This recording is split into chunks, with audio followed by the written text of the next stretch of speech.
Well, hope everybody enjoys it. This is the storms moving in from the west. We'll continue to watch that. Hopefully we can get permission from the owner of that Skycam there in Boaz, and he'll allow us to use that on the live stream just to look over Boaz. That'd be pretty cool. So far I ain't got permission to do that yet, so can't live stream it. But it would be pretty cool if they was like, yeah, sure, as long, that'd be pretty cool. So maybe we'll be able to do that eventually. No promises, but if not, hey, at least we got photographs. So at least we can, look over Boaz, take some photos at least. Looking at the storm situation, still the same as it was. Threat for some 60 to 70 mile per hour winds tonight. Winds will continue to increase later on, or they're actually doing it right now. We'll continue to increase through the evening. Looks like the highest gust will come in along the line there. Could be some low threat of tornadoes with that. Maybe EF0, EF1, but it'd be a really quick spin up along the line. That'd be where breaks are at. We'll have to watch that. But looking right now, it's more of a wind threat. I mean, this is a heck of a low pressure system. I mean, actually kind of reminds you of a hurricane. It's got a really low pressure on it. It's causing a mess. Texas, they've actually got a dust storm going on now due to the wind coming in. So it's going to be a lot of wind coming, getting a lot of wind damage reports, as you can see across the area. Those little orange circles there with the wind on them. Those are wind damage reports from the emergency management, and then you've got some others across the area. So it's windy. There is reports of some power lines and trees down across the area. That's something that we're seeing on the radar reports here. And also, of course, we had some shingles blown off of a roof next door. So, of course, it wasn't that bad. Hopefully those stay laid down, because I'm sure you've seen the video. They're raising up pretty high. With the wind blowing so rough, but hopefully they don't blow off. So, with that being said, let's take a look at some of the updates here. We'll run on through it since I've got everybody up. We've got the high resolution models in, so I might as well just run everybody through that while I'm at it. I wasn't going to, but why not? Let's go ahead and do that. Let me get my logo off of here real quick.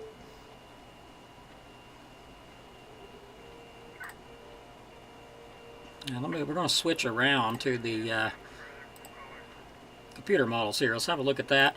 Again, here's the main line. This is at 6 o'clock. That's where the main line's supposed to be at. Of course, the main line's still to the west. Hasn't made it through. We're just seeing the stuff ahead of that main line on the radar, or we was. Moving it forward, looks like it gets really close to the state here, in between the Mississippi-Alabama state line, around 7 o'clock. So, and as we go on a little bit further, this is going to be at 8 o'clock. It starts to move through northwest Alabama. Very high winds. Some of those wind gusts can be 60 to 70 miles per hour along that line. We move a little bit forward now. We've moved past Huntsville, so we're just a little bit past I-65 in Huntsville by approximately 10 o'clock, maybe 11. Models, seems like that's going to be pretty accurate, around 10 or 11. And we move through Marshall County, portions of DeKalb and Jackson counties by, looks like around 11 o'clock. So in between 10 and 11 o'clock is when this stuff's going to start moving in for northeast Alabama. So just keep that in mind. We'll take a quick look at some of the winds. Let's see if any of that's changed. And I believe I heard, some people saying that it had changed a bit. So let's back it up here. So yeah, I know I was looking at the models and it was showing 60 miles per hour across that whole line as it moved through. So let me see if, I don't think it'll let me do that with this model. It won't, unfortunately. But across the line here, as it moves through, you see northwest Alabama there, around Florence, 65 miles per hour, 60 a little bit further north. Either way, damaging wind gusts along that line as it moves through. As it goes on toward I-65 Huntsville, 60, maybe 70 in that darker area there. It's about 70 miles per hour. Then moves on through into northeast Alabama. And as you can see, we've got 50s, 60s, a little bit over 60. Up in Jackson County, they got 60. So it's going to be, it depends pretty much where you're at with this, but it does look like the line weakens a bit, of course, as it gets across I-65. You notice compared to these, let's back it up.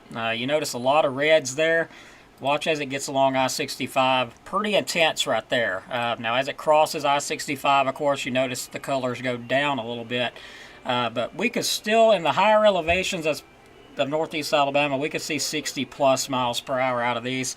You know, but not everybody in Marshall, Jackson, and DeKalb will see 60. It'll be kind of here and there. Some may see 40, some may see 50, some may see 60, 60 plus.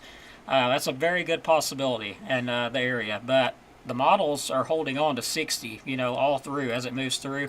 Looks like it finally moves through and gets on out of here around, that looks like that's around 1 a.m. So around 1 a.m. it's out of here, moved on to the east. And you're going to probably like this. So check this out really quick. Thank you. Looks like I got a package. Okay, sorry about that. Got a package here. I'll open that up here in just a minute. Let's get back to it. Hope everybody's having a good evening. But yeah, my buddy actually sent me a package, so got that in. Proud of that. Let me get the right radar up here, or the right composite reflectivity. Let's see if this model goes that far out, and it may not. It doesn't look like it will go that far out. So let's switch it over to the European. It's pretty accurate. It's very accurate on stuff this close out. So, but I don't believe it's going to let me see the composite. So let's go to the GFS. We'll go there. And let's go get that back up here. Move this on out of here. Now, notice there is some snow showers. Let me make sure it's still in line so you can see it. There is some snow showers, believe it or not. Tries to make their way through here. It shows Thursday. That's going to be Wednesday at 6. Looks like 6 o'clock Wednesday. That stuff moves through. Mainly the higher elevations, like the far northeast portion of DeKalb County around Ider to the northeast. They're showing maybe some flurries there. Northern parts of Jackson County, maybe some flurries there, but areas to the south like Crossville, Geraldine, Rainsville, not really showing nothing. Same with Marshall County. Pretty much looks like Marshall County just completely misses out. Unless you're further north in Jackson County around High Top areas there, not going to see much of nothing, but I won't rule out some flurries. I mean, hey, we've seen it happen before. Moving forward a little bit more, this is at midnight on Thursday. Let me rephrase that. Yeah, Thursday. This is midnight. So looking at that, showing some flurries. So I would not doubt if we don't see some snow showers out there. I mean, it would not surprise me. Let's look at temperatures, though, at that time. And that is the rainfall outlook. So we're not expecting a ton of rain, but we will definitely get some. Looks like along I-65 into the northwest gets the best rain, 1 to 2 inches there. Across Marshall County, Jackson County, 1 inch, less than an inch. So it looks like we see a little bit of rainfall out of this. Let's get back to the temperature here. Okay, I'll find it here in just a minute. I think I just passed it up, actually. Yep. Okay. So let's move forward. Looks like we get down to you know, the freezing mark overnight on Thursday, and that's going to be 7 o'clock. So gets pretty cold out there. This little system does move through. It does cool us off a lot. As you can see, highs in the 40s, lows overnight, freezing, a little bit above. So Friday, but we do quickly warm back up. You know, this is Friday the 7th. We do quickly warm back up, and highs later on. Now take a look at this, and does look like we warm up. It looks like that maybe another cool front tries to move through there. Have to look at that further out. This is a little bit far out, so I'm not going to go too far into that. It is a little bit too far out. But models were showing upper 70s that I seen on one of the forecast outlooks. I'm trying to see if I can find that. But we're a little bit too far out here. So yeah, that might be a thing, might not. I'll have to look at the forecast, but we're way too far out at this point to really know much. So let's get back to the radar where we was at. I appreciate everybody watching. And we're going to switch it back to the radar if I can remember how to do that. There we go. Took me a minute looking through all those models there. It makes your head spin just a little bit. I'm not joking. We could actually see some flurries after this moves through. I mean, I'm as shocked as everybody else is. Thanks everybody for watching. Well, I'm going to leave this up for just a little while longer. I told everybody about 30 minutes. Auburn. How's it in Auburn? Well, right now, not really much going on other than wind. That wind speed's really rough down that way. Of course, up here it's rough too.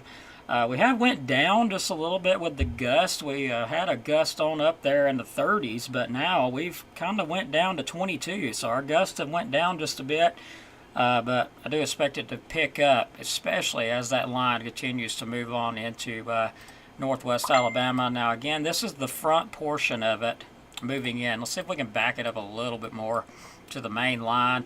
And not a lot of severe stuff with it, unless you're further south, as the models were showing. You know, further south, there's more instability there. I mean, you know, I'm not seeing a real big deal unless you're further south. But the line is expected to start, you know, developing a little bit more as it goes on. You can see where all that energy's at down south here. And here's typically what we watch when we're watching for tornado development. Now, I want you to watch this. Watch these two lines here, how they split up and they combine. Right in there would be concerning for a tornado because you've got the winds in two different directions meeting. Guarantee you, looking at the velocity, if I looked at it, there would be rotation there. So let's look at it on the storm relative velocity. I'm a little bit high up, but I am seeing some really high winds there in that area, particularly where that was at. Let me look at it from a different angle. Yeah, so there is a little bit. It's not crazy, but there is a little bit, and I am shooting a little bit far off too. So let's see if I can't get a little bit better velocity view. But yeah, damaging winds for certain with that. I bet you that's probably close to 60 or more. Let's have a look at it. And yeah, 70. It was 70, but that was, you know, really quick. Just a really quick spin up there, possibly. Let me back it up. There is a severe thunderstorm warning out for that cell, and see if I can't get closer. I'm beaming way too high up here. I don't know if that one's any closer, really. There you go. That's what I was just talking about, that little bit of area of rotation there. Look at that. Right as those two different areas met, there was a little bit of rotation right in there, seeing that with this. So that's what we're going to be watching for here, but we don't expect it to be that bad here. There's a lot of instability down there. They're definitely going to have tornadoes and stuff down there with this line. But as you can see, though, further north you go, the weaker the line gets. And pretty much, you know, up here, look at that. We'll look at the closer view here of the Mississippi Columbus Air Force Base radar. You can see there's just a little skinny line up here. So there's not much to work with as far as the instability goes up here. But it's going to be the winds we have to watch. This line will continue to get together just a little bit more as it pushes off to the east, and it will eventually develop into a squall line as it makes its way into northwest Alabama. Moves a little bit further east along I-65. It'll weaken a bit as it does so, but it's going to be those pressure gradient winds. It's not going to be so much the instability with it. It's going to be those pressure gradient winds along that line. And if we do get breaks in the line, as you saw, just showed you, there could be some spin-up tornadoes develop real quick, like in between radar scans. You wouldn't really know what happened until you get reports of damage. So that's what we're going to be watching as we go on out through tonight. That's what we'll be watching. So thanks everybody for watching. And oh yeah, I will. I've got my alerts set. I've got radio. I keep a radio on me 24/7. So yeah, I've you'll definitely know when you know, we get severe weather in here. We don't expect it in here until later on though. So thanks for watching. I'm gonna leave the radar up a little while longer for those of you that would like to watch it, and I'll definitely come on here and, you know, update eventually once we get some new updates. So thanks again, and yeah, like and share the video. Hope everybody enjoys what I do with the forecast. I try. So try to be as explanatory as possible with it. So y'all have a great afternoon. Stay weather aware. It's going to get windier. There is a wind advisory in effect. So far though, we've calmed down just a tiny bit with the gust up here. But I don't think that'll last too much longer as that line to the west moves east. So thanks again. Have a great evening, everybody. Stay weather aware.